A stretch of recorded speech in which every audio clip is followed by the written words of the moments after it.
জুলাই ঘোষণাপত্রের পাশাপাশি এখন আমরা একইভাবে জুলাই সনদটাকে বেশি গুরুত্ব দিচ্ছি। ফ্যাসিবাদী শক্তির বিরুদ্ধে আমরা সবসময় ঐক্যবদ্ধ আছি। বাংলাদেশে আমরা ফ্যাসিবাদী শক্তিকে আর প্রবেশের সুযোগ দিব না। ওয়ালটন মাইক্রোওয়েভ ওভেনের খাবার গরম রাখে দীর্ঘ সময় ধরে। Walton microwave oven. বিভিন্ন রাজনৈতিক দলের অবশ্যই বিভিন্ন মত থাকবে।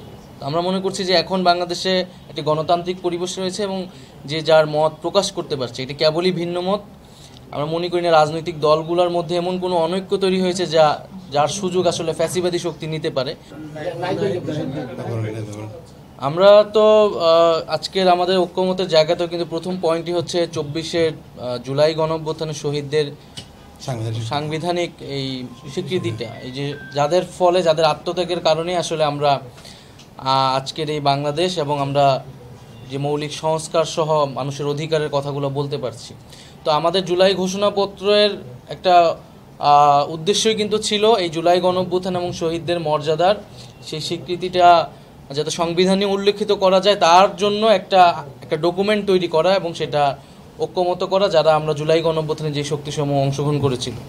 কিন্তু নানা কারণেই সেই উদ্যোগটিতে আমরা দেখেছি আমাদের জায়গা থেকে সর্বোচ্চ সেটা দাবি ছিল, কিন্তু বিভিন্ন কারণে সেই দাবিটা বাস্তবায়ন হয় না এবং সরকারের কাছে আমরা তো এখনও আনুষ্ঠানিকভাবে দেখা করতে যাইনি। আমরা অবশ্যই সেখানে বলবো, কিন্তু জুলাই ঘোষণাপত্রের পাশাপাশি এখন আমরা একইভাবে জুলাই সনদটাকে বেশি গুরুত্ব দিচ্ছি।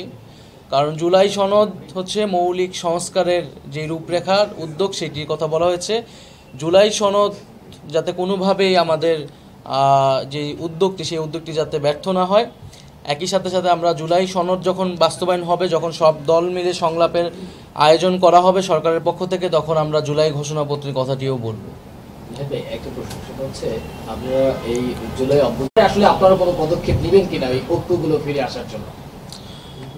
আমাদের মধ্যে এখন যে ফ্যাসিবাদ বিরোধী শক্তিসমূহ বাংলাদেশে রাজনীতি করছে, বিভিন্ন রাজনৈতিক দলের অবশ্যই বিভিন্ন মত থাকবে। আমরা মনে করছি যে এখন বাংলাদেশে একটি গণতান্ত্রিক পরিবেশ রয়েছে এবং যে যার মত প্রকাশ করতে পারছে, এটি কেবলই ভিন্ন মত। আমরা মনে করি না রাজনৈতিক দলগুলোর মধ্যে এমন কোনো অনৈক্য তৈরি হয়েছে যার সুযোগ আসলে ফ্যাসিবাদী শক্তি নিতে পারে।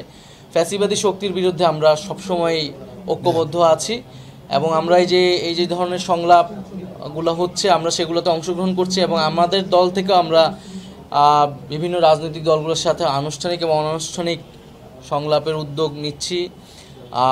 সেখানে আমরা অবশ্যই প্রয়োজনে যদি মাঠের কর্মসূচিও প্রয়োজন হয়, আমরা রাজনৈতিক দলগুলোর সাথে ফ্যাসিবাদ বিরোধী রাজনৈতিক দলগুলোর সাথে আলোচনা করে আমরা যৌথ বা যুগপৎ মাঠের কর্মসূচি নেওয়ার জন্য উদ্যোগ নিব।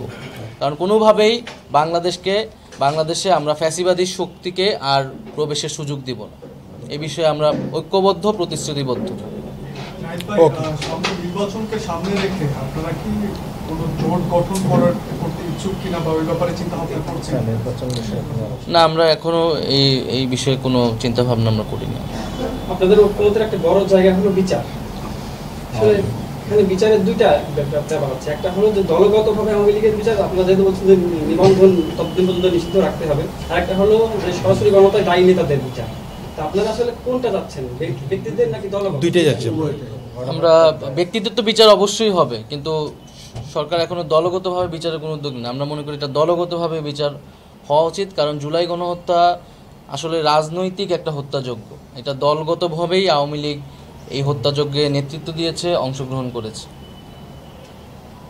ঠিক আছে, ধন্যবাদ।